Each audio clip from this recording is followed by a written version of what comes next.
다 같이 묵도하심으로 주일 예배를 드리겠습니다. 주는 그리스도시요 살아계신 하나님의 아들이시니이다. 내가 이 반석 위에 내 교회를 세우리니 음부의 권세가 이기지 못하리라. 아멘.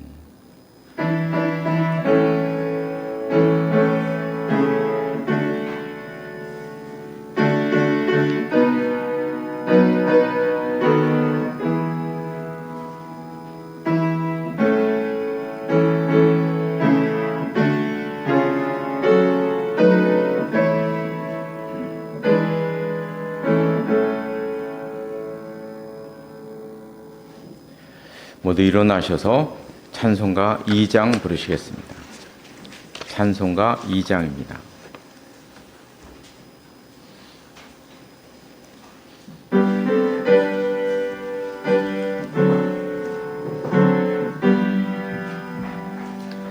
찬양 성부 성자 성녀 성삼일체께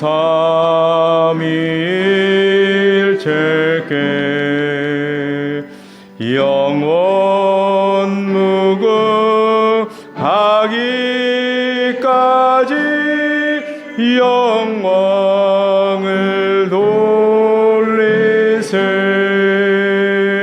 영광을 돌리세. 아멘.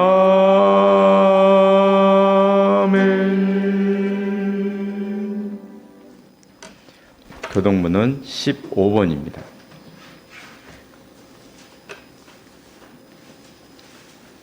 교동문 15번 시편 27편 말씀입니다. 여호와는 나의 빛이요 나의 구원이시니 내가 누구를 두려워하리요. 여호와는 내 생명의 능력이시니 내가 누구를 무서워하리요. 악인들이 내 살을 먹으려고 내게로 왔으나 나의 대적들 나의 원수들이 그들을 신족하여 넘어졌도다. 군대가 나를 대적하여 진칠지라도 내 마음이 두렵지 아니하며 전쟁이 일어나 나를 치려할지라도 나는 여전히 기대하리로다. 내가 여호와께 바라는 한 가지 일 그것을 구하리니 곧 내가 내 평생에 여호와의 집에 살면서 여호와의 아름다움을 바라보며 그의 성전에서 사모하는 그것이라. 여호와께서 환난 날에 나를 그의 초막 속에 비밀히 지키시고 그의 장막 은밀한 곳에 나를 숨기시며 높은 바위 위에 두시리로다. 이제 내 머리가 나를 둘러싼 내 원수 위에 들리리니 내가 그의 장막에서 즐거운 제사를 드리겠고 노래하며 여호와를 찬송하리로다. 아멘. 다 같이 사도신경으로 신앙 고백하시겠습니다. 나는 전능하신 아버지 하나님 전지의 창조주를 믿습니다. 나는 그의 유일하신 아들 우리 주 예수 그리스도를 믿습니다. 그는 성령으로 잉태되어 동정녀 마리아에게서 나시고 본디오 빌라도에게 고난을 받아 십자가에 못 박혀 죽으시고 장사된 지 사흘 만에 죽은 자 가운데서 다시 살아나셨으며 하늘에 오르셔 전능하신 아버지 하나님 우편에 앉아 계시다가 거기로부터 살아있는 자와 죽은 자를 심판으로 오십니다. 나는 성령을 믿으며 거룩한 공교회와 성도의 교제와 죄를 용서받는 것과 몸의 부활과 영생을 믿습니다. 아멘. 자리에 앉으시기 바랍니다. 우리가 사도신경의 첫 부분, 나는 하나님이 전능하심을 믿습니다. 나는 하나님이 천지를 만드셨음을 믿습니다. 나는 하나님이 아버지이심을 믿습니다. 이걸 하고 있는데요. 하나님을 1, 2, 3로 표현할 수는 없지만 이단에 대항해서 이단과 차이점 나는 다른 이방 종교들과 차이 있는 하나님의 모습을 사도신경에 얘기했는데, 제일 처음에 전능하신 하나님이다는 얘기는 이제 지난 장거 본 것처럼 다른 모든 그 종교의 신들은 다 국부적인 신이에요. 자기 하는 역할이 있고 자기 영역이 따로 있습니다. 늘 불을 다루는 신은 불만 다루고 물을 다스리는 신은 물만 다루고 그러는 거죠. 그러나 이제 우리 하나님은 그런 조잡한 하나님이 아니다. 하나님의 영역은 없다. 그런 조잡한 분은 아니다. 이게 전능하신 하나님이다라는 말의 의미고, 두 번째 오늘 이제 천지를 만드신 분임을 우리는 믿습니다. 이게 두 번째 고백입니다. 우리가 창세기 1장에 보면 창세기 1장을 그림으로 나타난 건데요.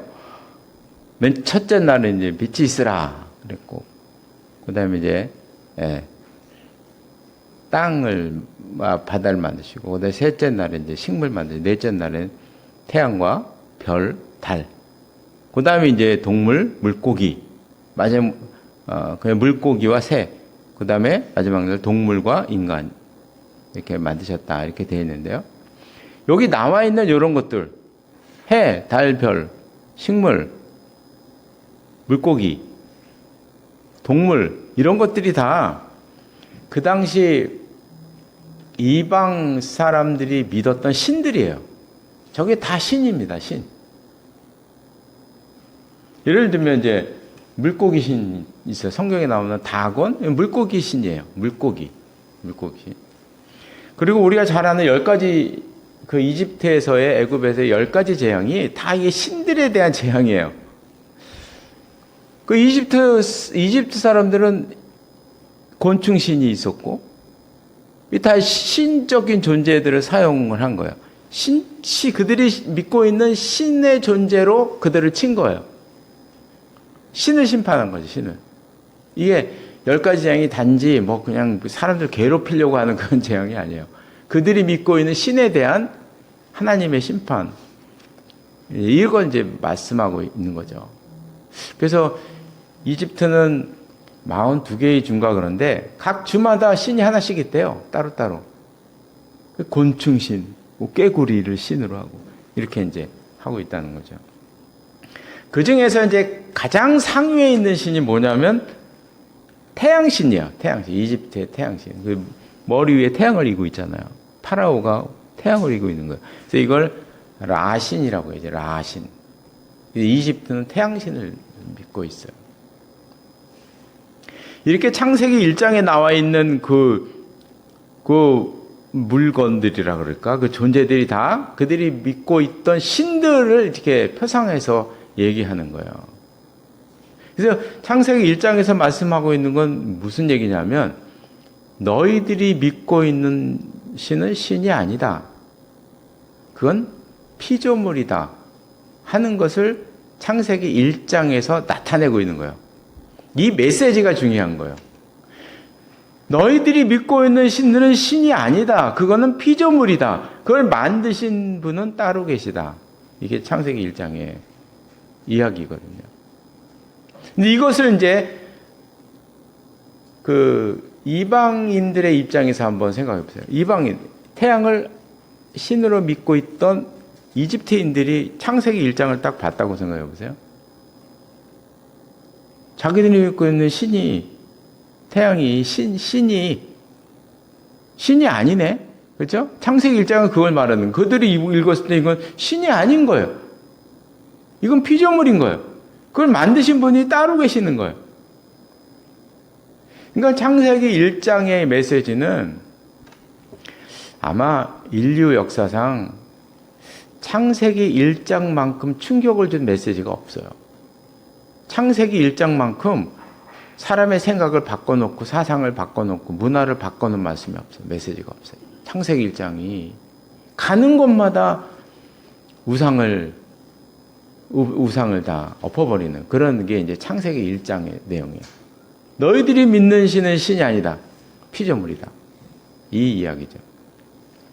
근데 우리가 이제 창세기 1장을 볼 때는 정말 주의해야 돼요.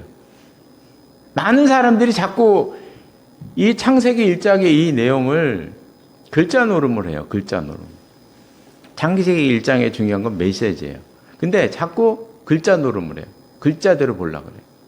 그래서 뭐 첫째 날, 둘째 날, 넷째 날, 이게 24시간이다. 이거 갖고 논란이 많잖아요. 아직도 많아요. 보수적인 분들한테. 이게 24시간이래. 그래서 그런 걸 창세기 1장이 이게 24시간이라는 걸 말하기 위해서 창세기가 기록된 게 아니에요. 그런 건 중요한 게 아니에요. 그런 건. 그냥 얘기하잖아요. 하나님은 전능하신데 24시간 안에 그거 하나 못 만드냐? 그럼 우리는 할 말이 없어요. 그렇게 말하는 사람하고는 대화가 안 되는 거예요. 대화할 필요가 없어요. 그리고 이게 다 순서적으로 하나님 만드셨다 이렇게 얘기하잖아요. 그렇게 말하는 사람하고는 대화가 안 되는 거예요. 그런 사람하고는 논쟁할 필요가 없어요. 그냥 나와야 돼. 그런 사람들하고. 그렇게 이걸 문자적으로 본다면 어떤 문제가 있느냐? 큰 문제가 벌써 한 2개가 눈에 탁 띄는 거예요. 둘째 날 이제 하늘과 땅을 만드셨다고 돼 있잖아요. 넷째 날 광명체를 만들었어요. 낮과 밤, 해를 만드셨어요. 그러면 태양보다 지구를 먼저 만드셨네. 물론 하나님이 하실 수 있어. 그럼 우리는 그러면 사람하고 대화하면 안 돼. 예. 논쟁만 해, 싸움만 해요. 그런 사람은 그냥 할 수 없어요. 내버려 두는 수밖에 없어요. 문제잖아요, 그죠? 또 하나 더 큰 문제가 있어요. 태양이 넷째 날 만들었잖아요, 태양. 근데 셋째 날 풀, 채소, 나무를 만드셨네. 태양도 없는데 막 나무가 나오네. 물론 또 이렇게 얘기하는 사람하고는 할 말이 없어요. 하나님이면 하실 수 있다 이렇게 얘기하면 할 말이 없어요. 그런 사람하고는 대화하면 안 돼, 절대로. 예. 그렇게 해석하면 안 되잖아요, 그죠? 그러니까 자꾸 이걸 갖고 그냥 성경이 과학책도 아니고 자꾸 이걸 갖고 과학적으로 증명하려고 그러고 의욕다짐으로 얘기하려고 그러면 안 되는 거예요. 그럼 성경을 잘못 보는 거예요. 창세기 1장을 잘못 해석하고 있는 거예요. 그걸 위해서 창세기 1장, 이 당시 창세기 1장이 기록될 때는요, 그런 것도 없었어요. 과학이 어디 있어요? 물론 그 당시 나름대로 과학은 있었겠죠. 그런 논리가 어디 있어요? 없었잖아요, 그 당시에는.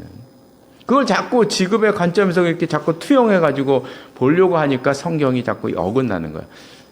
그러니까 성경을 볼 때는 그렇게 보면 안 되고, 특히 창세기 1장은 그렇게 보시면 안 되고, 창세기 1장은 메시지가 중요한 것이에요. 창세기 1장은 메시지가 중요한 거예요. 너희들이 믿는 신은 신이 아니다. 피조물이다. 하는 엄청난 메시지가 담겨 있는데 자꾸 다른 얘기하니까 뭐 저게 첫째 날이 24시간이냐 아니냐 이거 갖고 논쟁하다 보니까 진짜 메시지가 잊어버리는 거야 자꾸. 진짜 메시지가 온데간데 사라져버리고 있어요. 이 엉뚱한 얘기 갖고 논쟁하고 있어요. 이러면 안 되는 거죠. 그래서 메시지가 중요한 거예요. 그래서 나는 하나님이 천지를 만드셨음을 믿습니다. 너무나 중요한 그 메시지인 거예요. 오늘은 여기까지. 그래서 이제 되도록 한 단락이나 2단락 정도로만 이렇게 간단하게 이렇게 하도록 하겠습니다. 이제 세 번째는 다음 주에 하도록 할게요. 강구 말씀을 전해드리겠습니다. 오늘 예배 후에 재직회로 모이겠습니다. 예배 후에 우리 집사님들은 자리에 잠깐 남아주시기를 바랍니다. 잠깐 기도하시겠습니다.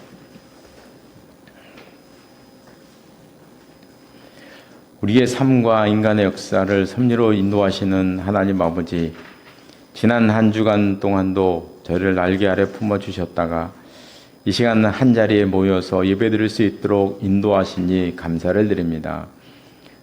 이렇게 모일 수 있는 것이 크신 하나님의 은혜임을 알게 하시고 감사의 마음을 품고 살아갈 수 있도록 인도하여 주시옵소서.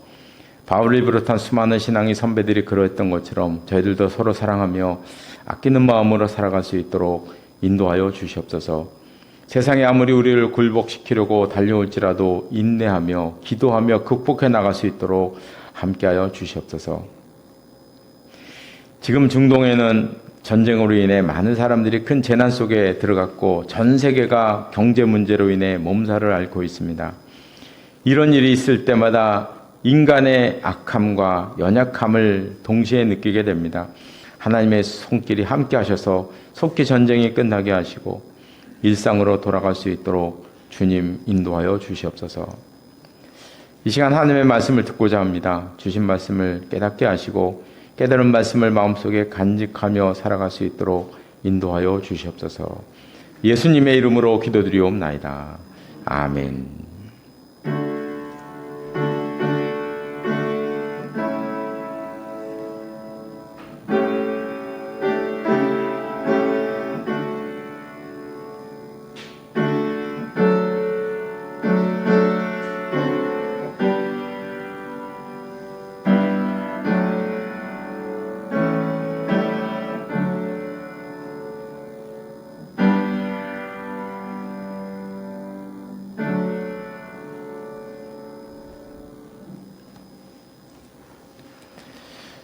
오늘 주시는 하나님의 말씀은 신약성경 빌립보서 2장 말씀입니다.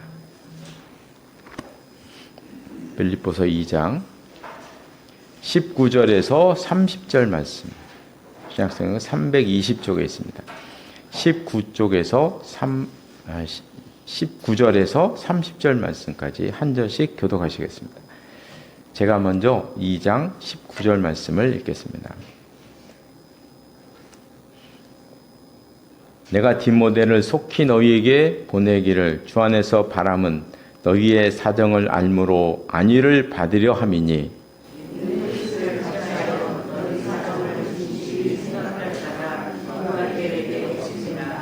그들이 다 자기 일을 구하고 그리스도 예수의 일을 구하지 아니하되 디모데의 연단을 너희가 아나니 자신이 아버지에게 하여같이 나와 함께 복을 위하여 소원하느니라.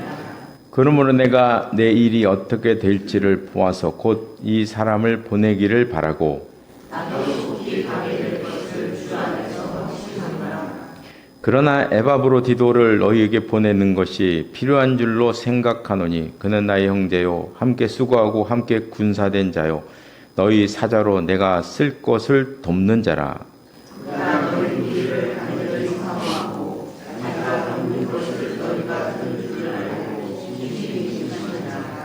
그가 병들어 죽게 되었으나 하나님이 그를 긍휼히 여기셨고 그뿐 아니라 또 나를 긍휼히 여기사 내 근심 위에 근심을 면하게 하셨느니라. 그러므로 내가 더욱 급히 그를 보낸 것은 너희로 그를 다시 보고 기뻐하게 하며 내 근심도 덜려 함이니라. 이러므로 너희가 주 안에서 모든 기쁨으로 그를 영접하고 또 이와 같은 자들을 존귀히 여기라. 그가 그리스도의를 위하여 죽기에 이르러도 자기 목숨을 돌보지 아니한 것은 나를 섬기는 너희의 일에 부족함을 채우려 함이라. 아멘. 이 말씀 위에 하나님의 은혜가 함께 하시기를 바랍니다. 찬송가 195장 찬송가 195장 부르시겠습니다.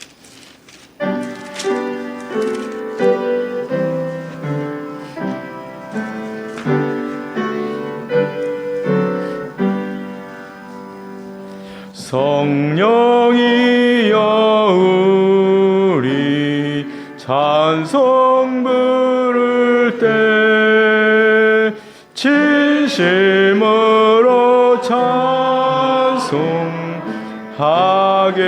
하소서. 성령이여 우리 기도 드릴 때 우리 곁에 계셔 일러주소서. 성령이여 우리 성경 읽을 때 그 속에서 빛을 보게 하소서. 성령이여 우리 전도할 때에 지혜로운 말씀 주시옵소서. 성령이여 우리 겸손해져서 우리 주와 같이 되게 하소서. 아멘.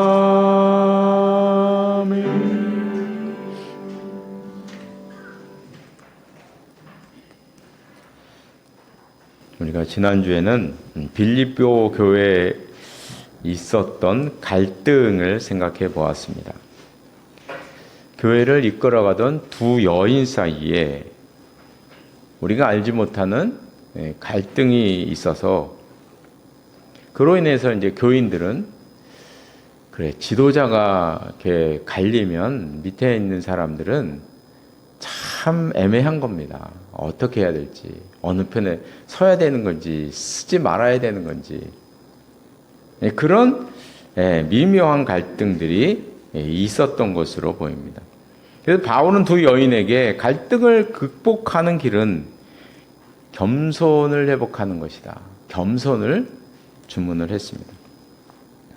2장 전체의 내용은 겸손의 예로 몇 사례를 말씀하고 있어요. 그게 이제 먼저 2절부터 이제 11절 말씀까지는 예수님을 예로 말씀하시는 것이죠. 우리 예수님은 영광을 버리시고 종의 형체로 오셨다. 그뿐만 아니라 죽기까지 복종하셨다. 그분이 예수님이다. 그 결과 모든 이름 위에 뛰어난 이름을 갖게 되셨다. 너희들도 그 예수님의 겸손을 본받아라.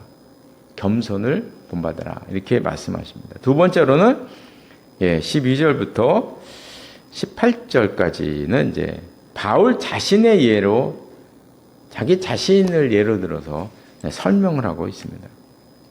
그래서 이 16절 끝에 보니까 자기는 그리스도의 날에 내가 자랑할 것이 있게 하려고 지금 열심히 달려가고 있다. 이런 말씀을 하시면서 17절에 보니까 아주 중요한 말씀을 또 하시죠. 만일 너희 믿음의 재물과 섬김 위에 내가 나를 전제로 드릴지라도 나는 기뻐하리라. 나는 너희들을 위해서라면 나는 전제를 드릴 준비가 되어 있다. 이 말씀하십니다. 전제는 요 그림처럼 이렇게 하는 거예요. 동물 제사를 이렇게 드리잖아요. 제물 위에 포도주를 붓는 거. 이 포도주를 붓는 행위가 전제라 그래요.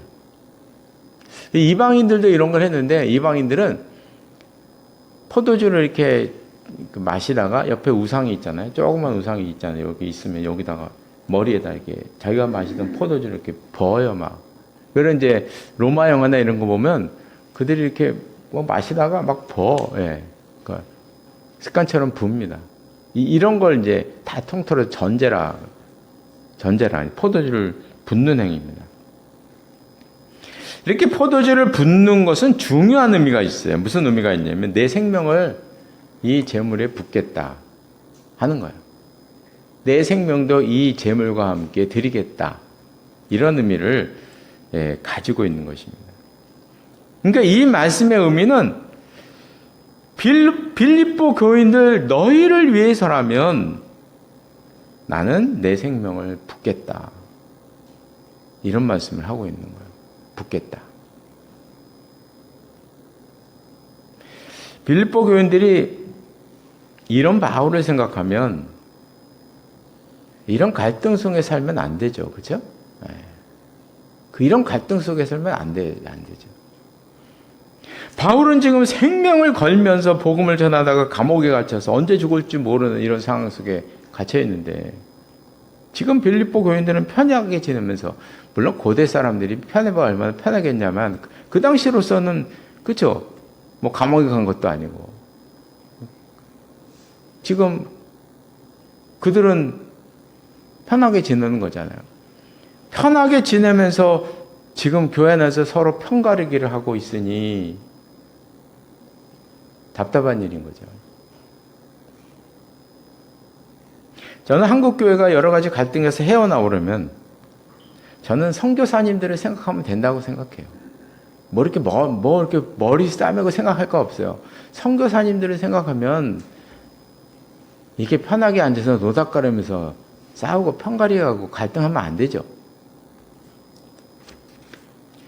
지난 20년 동안 이제 전염병이 3번 크게 돌았잖아요. 뭐 사스도 있었고 메르스도 있었고 코로나도 지나갔는데, 하여간 그런 일이 있을 때마다 교포들이 이제 본국으로 늘상 이게 돌아오고 그랬어요. 살짝 돌아오고 그랬는데, 사실 매번 못 돌아오기도 했지만 안 돌아온 분들이 있죠. 선교사님들은 안 돌아옵니다. 안 돌아와요. 돌아올 수가 없어요. 왜냐하면 현지 성도들을 두고 떠나는 순간 끝나는 거예요. 관계는 끝나는 겁니다. 자기를 버리고 떠났잖아요. 버리고 떠났는데 어떻게 돼요? 그게? 다시 돌아온들 되겠나요? 안 되는 거죠. 그래서 선교사님들은 못 와요. 못 오는 게 아니고 자진해서 안 와요. 다 아니까 안 옵니다. 그냥 거기서 걸리든지 말든지. 그래서 선교사님들 많이 돌아가셨어요. 지금 중동에서는 막 전쟁이 나서 탈출 작전을 벌이고 있잖아요. 지금 뭐 나오지는 않지만 선교사님들은 움직이지 않죠. 떠나면 안 되는 거죠.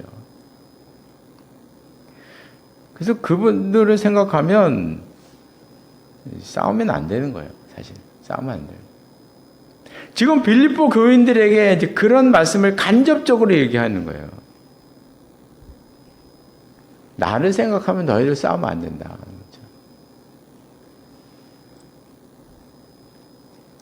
그렇죠? 세 번째로는 오늘 본문에서 읽었던 19절부터 24절까지 세 번째로 디모데를 이야기합니다. 디모데를 간접적으로 또 이야기하고 있어요. 이 디모데라는 인물을 생각해 보면 이분은 뭐 뛰어난 업적은 없어요. 우리가 뭐 아는 뛰어난 업적, 디모데 그러면 뭐 업적이 떠오르나요? 뭐 죽은 자를 살린 적도 없고요. 뭐 병자를 크게 뭐 고친 적도 없고요. 엄청난 큰 교회를 뭐 어떻게 해서 한 적도 별로 없고. 오히려 이 디모데라는 사람은 성경에 보면 이렇게 표현하고 있어요. 디모데전서에 보니까 자주 나는 병을 위하여 포도주를 조금씩 쓰라. 위장과 자주 나는 병. 그러니까 뭐 위장과 자주 나는 병 그러면 딱 느낌이 벌써 오잖아요. 그죠? 네. 지금 속의 병이 많은 것 같아. 속의 병이 많은 거예요. 그리고 디모데 후서 1장에 보면 내 눈물을 생각하여, 눈물도 또 많은 사람이에요. 몸도 약한데 눈물도 많아요. 연약한 사람이에요. 그래서 디모데는 연약한 사람, 약한 사람이에요. 그럼에도 불구하고 그에게 있었던 것은 변함없는 믿음과, 많은 사람들이 바울을 배반했지만 디모데만큼은 바울 곁을 끝까지 지켰던 사람, 변함없는 신뢰를 가졌던 사람. 그래서 오늘 본문에도 22절에 보니까 디모데의 연단을 너희가 안다. 자식이 아버지에게 한같이 나와 함께 복음을 위하여 수고하였노라. 빚도 없이 바울을 쫓아다니면서 바울이 겪었던 모든 고난을 함께 겪었던 사람, 디모데. 그거를 빌립보 교인들이 너무나 잘 알고 있거든요. 그러니까 세 번째로 얘기하는 거예요. 디모데를 생각을 하면 너희들이 지금 그러고 있으면 되겠니? 그러는 거예요. 디모데를 생각해봐라. 디모데.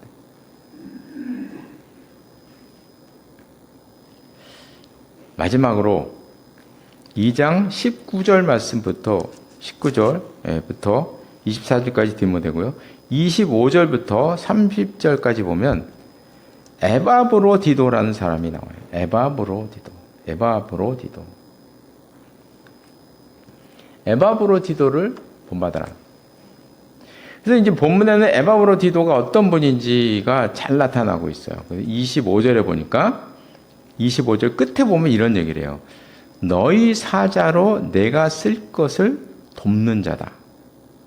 너희 사자다. 이 사자라는 말은 명을 받아서 파송된 사람이 사자잖아요. 그죠?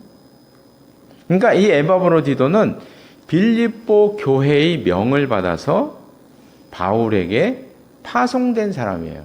이게 에바브로디도입니다. 구체적으로 말하면 지금 사도 바울이 감옥에 갇혀 있잖아요. 언제 죽을지 모르는 상황 속에 처해 있어요. 그 소식을 듣고 빌립보 교인들이 바울을 도우라고 한 사람을 파송을 했는데 그때 바울을 도우려고 파송된 사람, 이 사람이 에바브로디도라는 거죠. 그래서 이제 너희 사자다 이렇게 표현하고 있는 거예요. 교회를 대표해서 한 사람을 보낸다면 어떤 사람을, 어떤 성격과 어떤 스타일의 사람을 보낼까를 우리가 한번 상상을 해보면 일단 사랑이 많고 열심도 있고 믿음도 좋고 그런 사람을 보내겠죠. 그렇죠? 한 사람을 보낸다면 사랑 많고 잔정이 많고 이런 분, 네, 열심 있는 분, 이런 분을 보낼 것입니다. 그 에바브로디도는 아마도 그런 사람이었을 거예요. 그러니 얼마나 열심히 바울을 도왔겠습니까? 막 잔심을도 하고 병수발도 하고 먹거리도 준비하고 교회 소식도 알려주고. 이 바울은 그 시민권자였잖아요. 로마 시민권자. 그러니까 감옥에 있어도 옆에서 돕는 사람을 둘 수가 있었어요. 그 특권이죠. 그러니까 이제 에바브로디도가 바울을 감옥에 드나들면서 바울을 그렇게 힘껏 도와준 것입니다. 그런데 그렇게 바울을 돕던 중에 안타까운 일이 벌어졌는데 26절에 보니까 이런 말씀이 나요. 중간에 보니까 자기가 병든 것을 너희가 들은 줄 알고 자기가 병든 것을 병이 들었다는 거예요. 바울을 위해서 막 이렇게 열심히 돕고 하는 중에 병이 들었다는 거예요. 병도 보통 병이 아니었어요. 27절 상반에 보면 그가 병들어 죽게 되었으나 사도 바울이 보았을 때 죽을 수도 있겠다고 하는 심각한 병이었다는 거예요. 죽을 수도 있겠다. 이거 죽을 병일 수 있겠다 하는 심각한 병이었다는 거예요. 무슨 병인지는 우리가 알 수가 없죠. 그런데 문제는 이제 26절 하반절에 본 것처럼 너희가 자기가 병든 것을 너희가 들은 줄을 알고 심히 근심한지라. 그 에바브로디도가 병들었다는 소식을 빌립보 교회가 알게 된 거예요. 한번 이제 빌립보 교회 입장에서 생각해보면 자기들이 파송한 사람이 일을 하다가 죽을 병이 들었네. 얼마나 걱정이 되겠습니까? 그렇죠? 뭐 요즘 같아 보면 에바브로디도를 위해서 기도하고 그러지 않았겠어요? 걱정이 많았을 것입니다. 한번 이제 에바브로디도 입장에서도 생각을 해보면 자기는 지금 바울을 도우려고 왔는데 지금 바울의 짐이 되고 있네. 바울의 짐이 되고 있는 거잖아요, 지금. 그 에바브로디 입장에서. 그리고 또 자기가 병들었던 걸 교회가 들었다는 걸 또 알게 됐어요. 그럼 교회는 자기를 위해서 얼마나 걱정할까, 염려할까? 에바브로디도 자신도 걱정이 되는 거죠. 또 바울의 입장에서도 생각해보면 마찬가지예요. 자기를 도우려고 온 사람이 죽을 병이 들었으니 이거 뭐 염려하지 않을 수가 없는 거예요. 지금 에바브로디도 이 한 사람 때문에 온 교회가 바울, 빌립보 교회, 자기 자신 모든 사람이 다 걱정하고 근심 가운데 있는, 우리는 이거 뭐 이 상황을 쉽게 짐작할 수 있잖아요. 이런 모습이 오늘 본문에서도 잘 나타나고 있어요. 그래서 오늘 보면 자세히 보면 근심이란 단어가 여러 번 나오는데요. 26절 하반절에 심히 근심한지라. 27절 끝에 보니까 내 근심 위에 근심을. 28절 하반절에 보면 내 근심도 덜려함이니. 지금 이 짧은 절 속에서 근심이라는 단어가 4번이나 나오고 있어요. 4번이나. 그러니까 에바브로디도의 이 일로 인해서 얼마나 많은 사람이 걱정하고 염려하고 기도하고 그랬을까 하는 것을 이런 단어에서 금방 느낄 수가 있는 것입니다. 근데 이제 30절에 보면 참 놀라운 말씀이 나오는데요. 30절에 보면 이런 말씀이 나와요. 에바브로디도에 대해서 그가 그리스도의 일을 위하여 죽기에 이르러도 자기 목숨을 돌보지 아니하였다. 에바브로디도가 죽을 병이 들었음에도 불구하고 그 몸으로 계속 바울을 보살폈던 것 같아요. 그래서 이거 우리가 이 말씀에서 짐작을 해보면 에바브로디도는 자기가 아픈 걸 말하지 않았던 것 같아요. 말하지 않은 거예요. 말하지 않고 계속 바울을 돕다가 쓰러진 거죠. 지금. 쓰러진 거예요, 지금. 그러니까 이제 자기 몸을 돌보지 않았다. 쓰러질 때까지, 이분이 쓰러질 때까지 일을 한 거예요. 그러니까 사도 바울도 쓰러진 다음에는 알게 된 거예요. 그 사실을.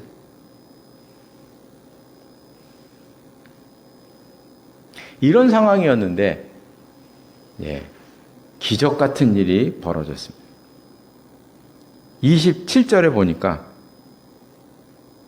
그가 병들어 죽게 되었으나 하나님이 그를 긍휼히 여기셨고 그뿐 아니라 나를 긍휼히 여기사 내 근심 위에 근심을 면하게 하셨느니라. 하나님께서 그 병을 낫게 하셨다는 거죠. 그 병이 나았다는 거죠.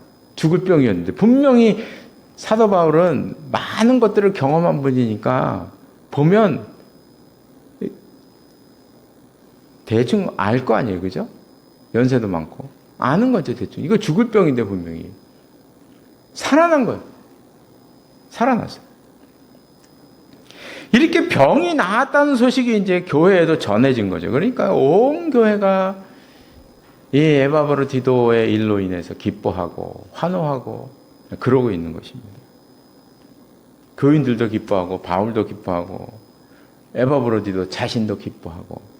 그래서 28절에 보니까 그러므로 내가 더욱 급히 그를 보낸 것은 이제 에바브로디도를 보낸 거예요. 그래서 아마 이 빌립보서를 써서 이 빌립보서를 들려서 에바브로디도를 보낸 거죠. 맨 처음에는 아까 디모데 얘기할 때 보면 디모데를 보내려고 한 거예요. 맨 처음에는 디모데를 보내려고 했는데 생각해보니 디모데가 아니라 에바브로디도를 보내는 게 더 낫겠다. 너희를 위해서. 그래서 내가 에바브로디도를 급히 너희들에게 보낸다. 왜냐하면 그를 보면서 너희가 위로받고 기뻐하고 하나님의 은혜를 너희들이 누리게 하기 위해서 보낸다는 거죠.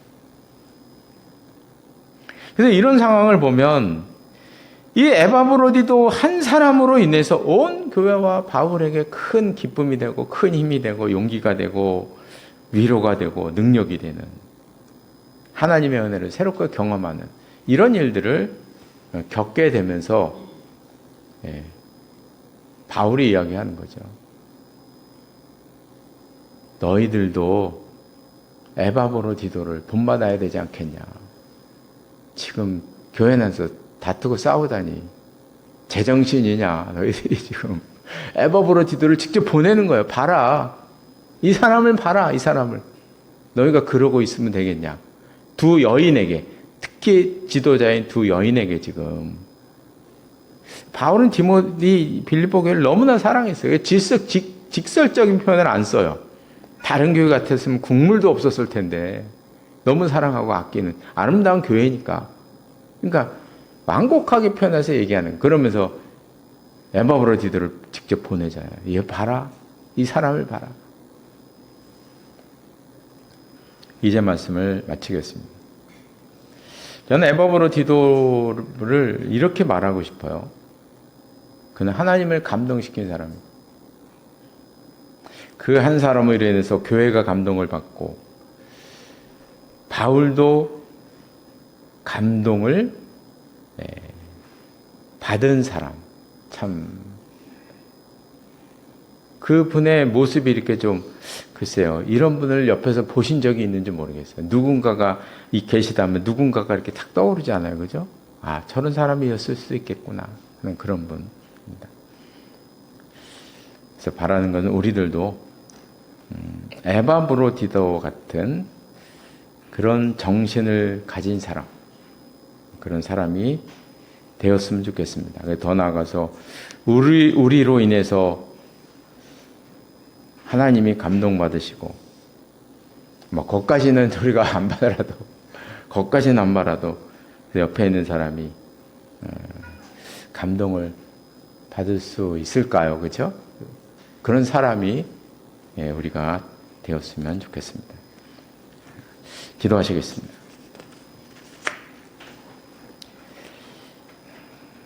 하나님 아버지, 갈등 속에 있는 빌립보 교인들에게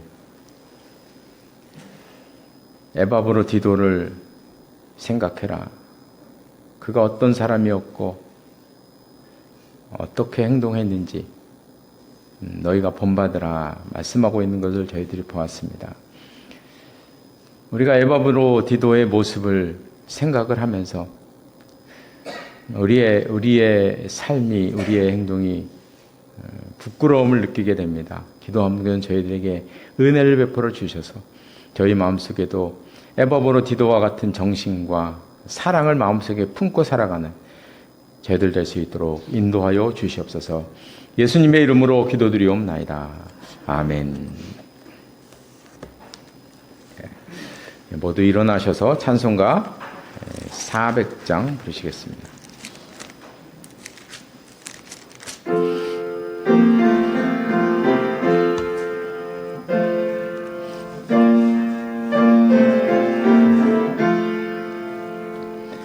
험한 시험물 속에서 나를 건져주시고 노한 풍랑 지나도록 나를 숨겨주소서. 주여 나를 돌보시사 고이 품어주시고 험한 풍파 지나도록 나를 숨겨주소서. 권세 능력 무한하사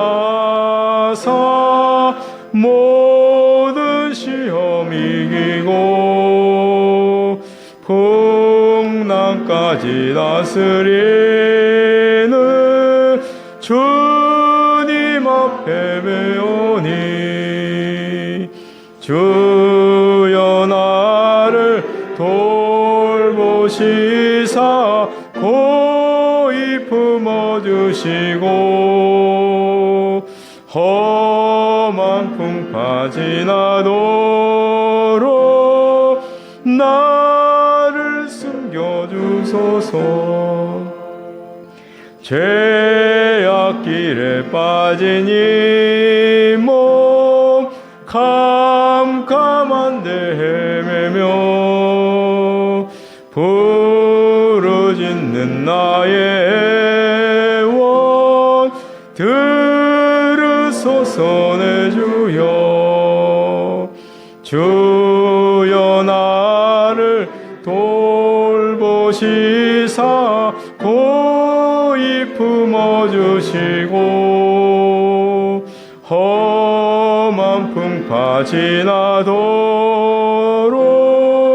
나를 숨겨주소서.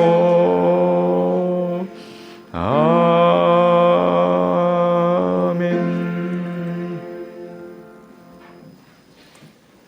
기도하시겠습니다.